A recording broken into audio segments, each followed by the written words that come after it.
Okay, here we go. Share screen, and this is one of my favorite topics because I used to be so bad at it. Oh my gosh. Okay, so welcome to the Live Clean Lifestyle Zoom. And we're going to be doing these every Tuesday night at 8 p.m. and there's going to be different topics. I'm working on getting some guest speakers. I would like to get a chiropractor on here, a massage therapist, with tips and stuff to do stuff at home. Or if you got any questions, have a question and answer, session sometime. And so I'm working on this. This is new and it's going to evolve. So um, if you are more than welcome to take a screenshot of this and share this with anyone you know, or ask me for the graphic.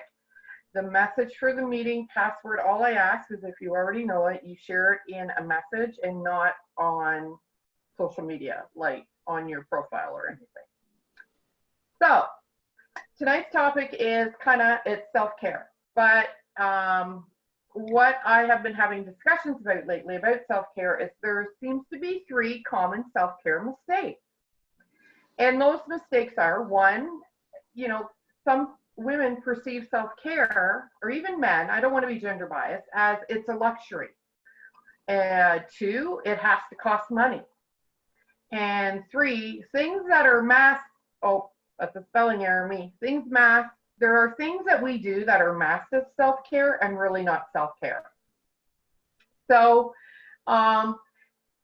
self-care is not a luxury. It's a necessity. It really, really is. And I used to be super mom, hockey mom, running to the arenas, doing meal prep, working full time, and never took time for myself. And when you start to do that, and I did it many times, you get run down. You end up with your cup empty and not full. And, I've had a lot of coaching myself, and some people don't even know where to start with self-care because they've been so bad at it. And I was one of them. So I'm going to share that. So first of all, it's not a luxury, it's a necessity, okay?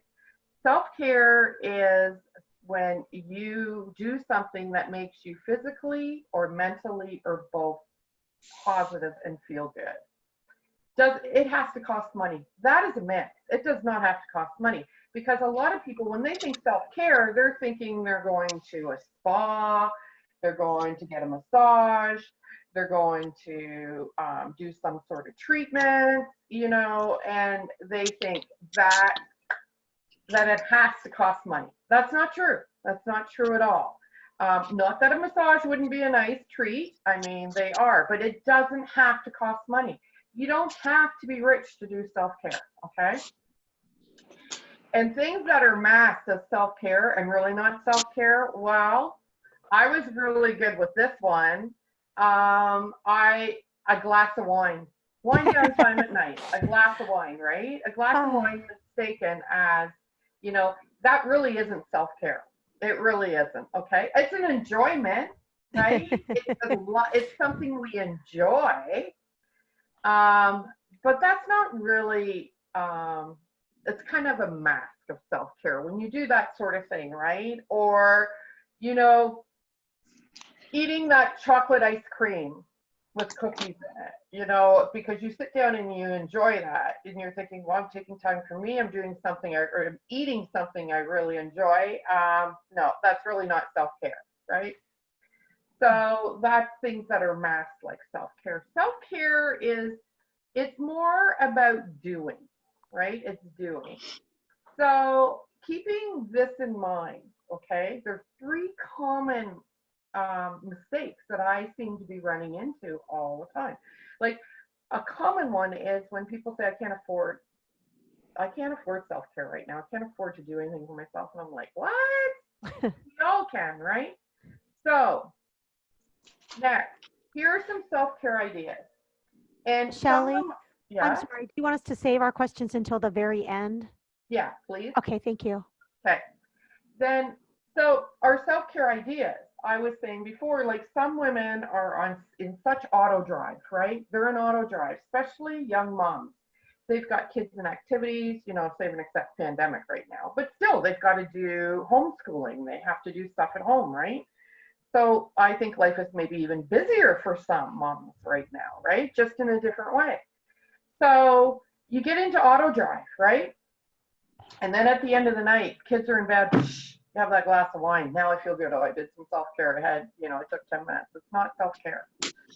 So I've had some people say to me lately, this is what brought up this whole idea for tonight was, I don't even know where to start, Shell. I don't even know where to start.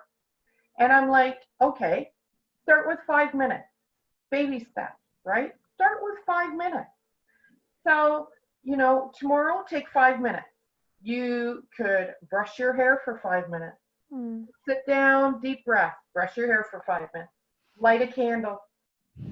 Sit there and enjoy the ambiance, right? Listen to an upbeat song. Sit down for 5 minutes and drink a nice glass of water, right? Take 5 minutes, give yourself a foot massage, right? Take 5 minutes, step outside, right? Take in the fresh air, stand in the sun. Write down 10 things you're grateful for. Takes 5 minutes, right? Dance like crazy. Dance like nobody's watching, right? Put on the music. Go buy yourself some flowers because you deserve a flower today, okay? So take 5 minutes a day. And then when you get really good at taking 5 minutes, because a lot of women or moms or even dads don't take time for themselves because they feel guilty, right? They're a parent now, or they've been working it's this guilt complex that and I've had all this. I was this, right? But I got learned from coaching, right? Then, and then you could go from 5 minutes to 15 minutes, right? You could have a shower. Take a nice long hot shower. That's one of my favorite things to do. If I don't have a lot of time for self-care, I will jump in the shower and I will just let the hot water run over me. Put on a face mask. Give yourself a facial, right? Go for a walk, right? Make a smoothie.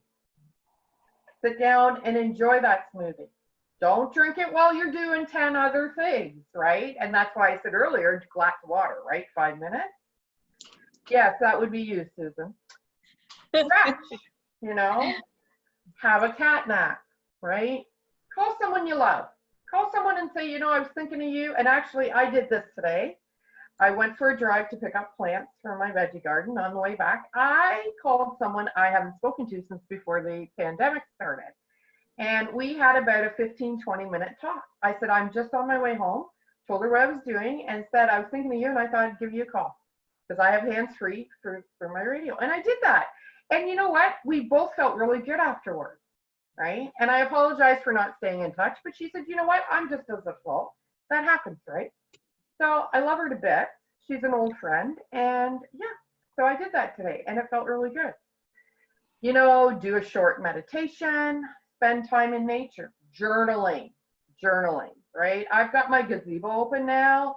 Warmer weather's coming. Guess where my coffee is in the morning now? It's out in the gazebo with my journal. You probably saw on that a couple days ago, right? My happy space. That's my happy place in the summer. Watch a funny YouTube clip. Lord knows there's lots of those. That little Pluto on Facebook. He's pretty cool. Oh. I just love him. Yeah, soak in a bubble bath. Write down some positive affirmations. Tell yourself you love yourself, right? Mm-hmm. Then, and just move it up. After you're good at 5 minutes, then move it up to 15 minutes. After you're good at 15 minutes, take a half hour. Ideally, to keep our stress levels down and try to keep a positive mood in life's trials and tribulations right now and keep stress level down, because something else that I've learned is our cortisol level, we hold 80% of that hormone in our gut. Oh. So that mental health with the gut brain connection, and I'm going to be doing a whole Zoom on this sometimes. It won't be for a while because I'm really planning it out, but it'll probably be an hour-long one. But there is a real connection, and we carry that hormone. When those cortisol levels go up, we're carrying them in our gut. And that's why when we get really stressful, some people feel nauseous or not well. You don't feel well at all. That's part of it, right? So the idea of doing 5 to 15 up to a half hour to an hour a day, I'm not going to lie and say I get an hour a day every day, but I probably try, especially with the pandemic, I'm probably getting anywhere from a half hour to an hour a day, at least 5 times a week, right? So, but I do make time. If it's just 15 minutes of meditating, I will do that. I, at some point, will say to myself, okay, it's time, it's me time. It's time for some self-care. And also when you tell yourself that, your mind goes into that mode and you start to train your mind that needs to be part of your day. But it's like everything, right? It takes practice and it takes baby steps. So something, an hour or more a day could be binge watch a funny show, right? Spend some time with a friend. Create a vision board, right? Do an intense workout, right? Self-care is doing something. Read a book, get a massage, right? Listen to podcasts. I'm podcast queen. I have so many that I like. I can't keep up on them all. Go for a hike. Unplug from technology. I met up with a friend this weekend. We unplugged Sunday evening till Monday morning. I did not look at a screen. I did not look at my phone. We were present. And yes, we broke social distancing. I'm going to tell the truth. But we unplugged from the world and we were present for each other. And it was long overdue, and so good for the mental health, right? Try yoga, organize your wardrobe, cook a new meal. Lord knows I've been doing that. Paint a picture, go to the movies. Well, you can't really go to the movies right now, but I have been knowing, if you know me really well, I've been single for a long time. There's been times in the past, and I would still do it now. If there's a real good movie I want to see at the movie theater and I don't want to wait to watch it on my Fire Stick, I've gone to the movies by myself numerous times and enjoyed a movie. Took myself on a date, or you can go with a friend, right? But these are just ideas, and self-care is about loving yourself. It's about loving you. You got to start with you, and the more you do it and the better you get at it, the better you make better decisions. It kind of has a domino effect into the rest of your life. And you sometimes you start making better decisions and better choices, right? Because you're in a happier place, right? Because a lot of women struggle with self-love, self-worth, and self-confidence, right? And just doing a little bit of this for you each day over a period of time, and everyone's different, but over a period of time, it can so increase all of that, right? It's just a way of working on you and caring and loving yourself. So that's the end of tonight. It was kind of short and sweet, but I hope you got the message. And thank you. And remember to speak to the person who invited you, if someone invited you, if you have any questions. But I'm going to stop sharing the screen and I'm going to open it up for discussion. So I want to thank everyone for being here, and I'm just going to stop the recording right here, and then we can have discussion time. Okay.